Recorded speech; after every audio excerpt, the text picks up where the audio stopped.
Bismillahirrahmanirrahim. Saya Ingrid Nurimani Ansari dari Fakultas Kedokteran Universitas Islam Bandung akan mempresentasikan hasil penelitian dengan judul Hubungan derajat stres dengan kejadian sindrom dispepsia fungsional pada mahasiswa FK Unisba. Yang melatar belakangi dari penelitian saya ini, yang pertama, sindrom dispepsia ini merupakan salah satu penyakit yang paling banyak terjadi di Puskesmas pada tahun 2016 dan di Bandung pada tahun 2018. Dispepsia fungsional pada pasien usia 15 sampai dengan 44 tahun di Puskesmas mencapai jumlah kasus 60.990. Lalu keluhan sindrom stres fungsional ini sangat mengganggu kualitas hidup serta aktivitas sehari-hari terutama pada remaja dan sering dicetuskan oleh faktor psikologis seperti stres. Mahasiswa merupakan kelompok yang rentan terjadinya stres, terutama pada mahasiswa kedokteran. Dan pada FK Unisba ini menerapkan problem-based learning dengan sistem perkuliahan selama 7 semester dan waktu libur yang sangat minim sehingga akan menyebabkan mahasiswa yang rentan terhadap stres. Adapun rumusan masalahnya, bagaimanakah derajat stres pada mahasiswa FK Unisba tingkat 1 dan 3 tahun akademik 2021-2022, bagaimanakah angka kejadian sindrom dispepsia fungsional pada mahasiswa FK Unisba, serta apakah terdapat hubungan antara derajat stres dengan kejadian sindrom dispepsia fungsional pada mahasiswa Fakultas Kedokteran Universitas Islam Bandung.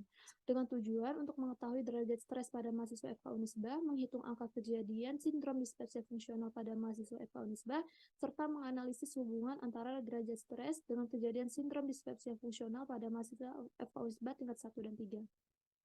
Kerangka pemikiran di mana pada tingkat 1 akan mengalami adaptasi lingkungan yang baru serta jam ujian yang banyak, di mana tingkat 3 ditambah dengan materi yang lebih banyak serta jadwal yang lebih padat dibandingkan tingkat 1 yang nanti akan memicu adanya stres akademik dalam jangka waktu yang panjang yang menyebabkan stimulasi dari hiperaktivitas dari HPA aksis sehingga akan menyebabkan stimulasi produksi ACTH dan juga ACTH itu meningkat yang nanti akan merangsang aktivitas korteks adrenal untuk meningkatkan produksi kortisol yang nanti akan menyebabkan produksi HCl itu akan meningkat serta penurunan produksi prostaglandin yang nanti akan menyebabkan pemunculan gejala-gejala sindrom dispepsia fungsional seperti nyeri pada ulu hati, mual muntah, sendawa, dan juga cepat kenyang.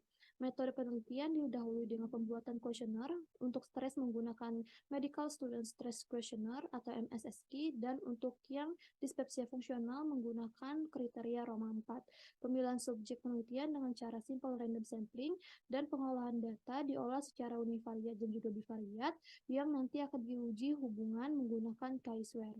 Lalu untuk analisis data, yaitu dilakukan uji hubungan menggunakan chi-square pada dua kelompok data dengan taraf signifikan alfa 0,05.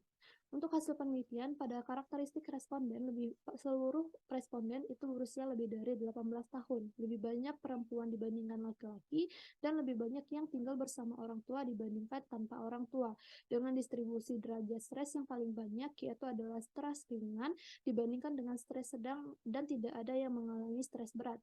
Hal ini dapat disebabkan karena pada mahasiswa itu sudah beradaptasi dan menganggap semua ujian serta pembelajaran di Fakultas Kedokteran itu sudah terbiasa dan mampu dijalani.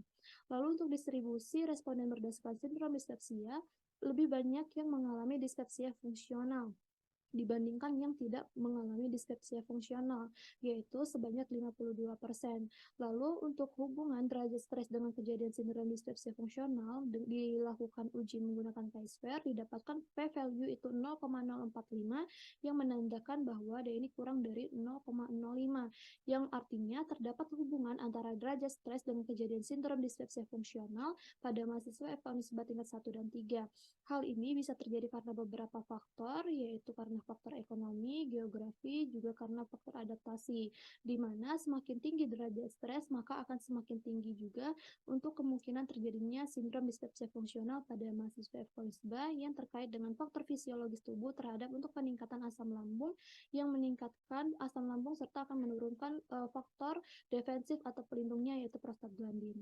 Kesimpulannya, pada mahasiswa FK Unisba pada tingkat 1 dan 3 sama-sama paling banyak mengalami stres ringan, lalu jumlah yang mengalami sindrom dispepsia fungsional itu lebih banyak, serta terdapat hubungan yang bermakna antara derajat stres dengan kejadian sindrom dispepsia fungsional pada mahasiswa FK Unisba tingkat 1 dan 3 tahun akademik 2021-2022. Sekian dari saya, alhamdulillahirabbil alamin. Wassalamualaikum warahmatullahi wabarakatuh.